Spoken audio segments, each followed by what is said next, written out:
Hindi ba ako magkakaroon ng free choice sa equal money system? Ano ba ang ibig sabihin ng free choice? At kung meron kayong free choice ngayon sa capitalistic system, meron ba kayo talagang free choice? Or meron ba kayong choice na binibigay ng perang hawak nyo? Sa ngayon, walang free choice na nag-i-exist. So, hindi nyo malulose ang free choice. Ang free choice ay magigain nyo dahil yung mga hindi nyo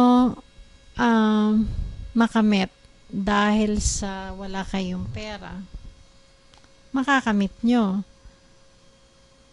At ang free choice ay resulta ngayon ng kung gaano karami ang pera ninyo sa inyong bulsa. Sa equal money system, may access kayo sa lahat ng bagay. So, at ito ang unang pagkakataon sa existence na nangyari ito. Mag-i-exist ito for real. At hindi ka na mapupwersahin na mag-take ng choice. Hindi ka na kailangang undergo ng hard labor para ka magkaroon ng choice. Hindi mo na kailangang i-neglect ang mga anak mo, pabayaan ang mga anak mo para ka magkaroon ng choice. Hindi mo na kailangang pumatay ng mga hayop para ka magkaroon ng choice. Hindi mo na kailangang destroy ng rainforest para ka magkaroon ng choice. Hindi mo na kailangang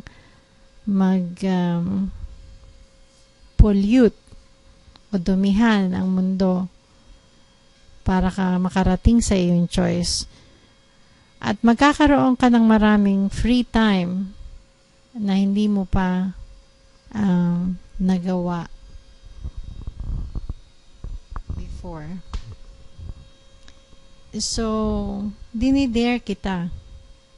Gumawa ka ng research. Pakinggan mo ang mga sinasabi namin.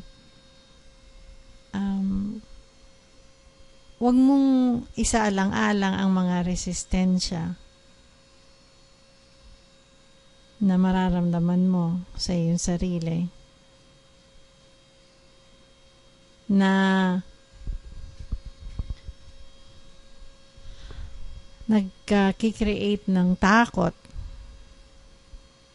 sa'yo pag naririnig mo na kailangan kang mag-share kung ano mang meron ka.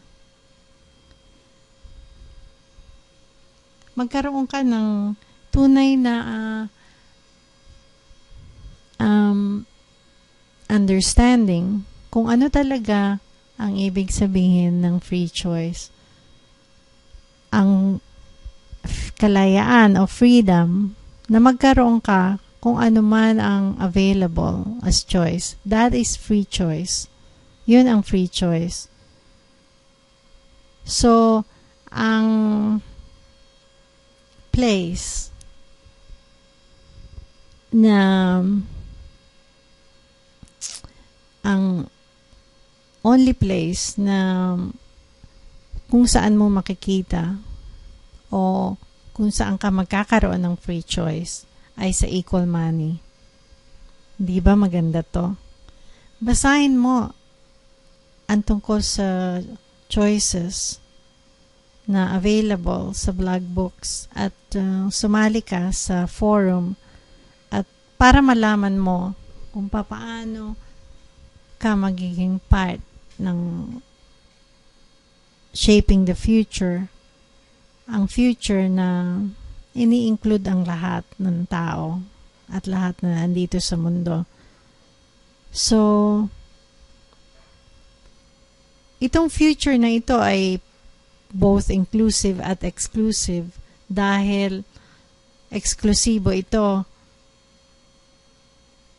dahil meron kang exclusive access sa lahat ng bagay na available dito. Sa individual na level, meron kang complete free choice.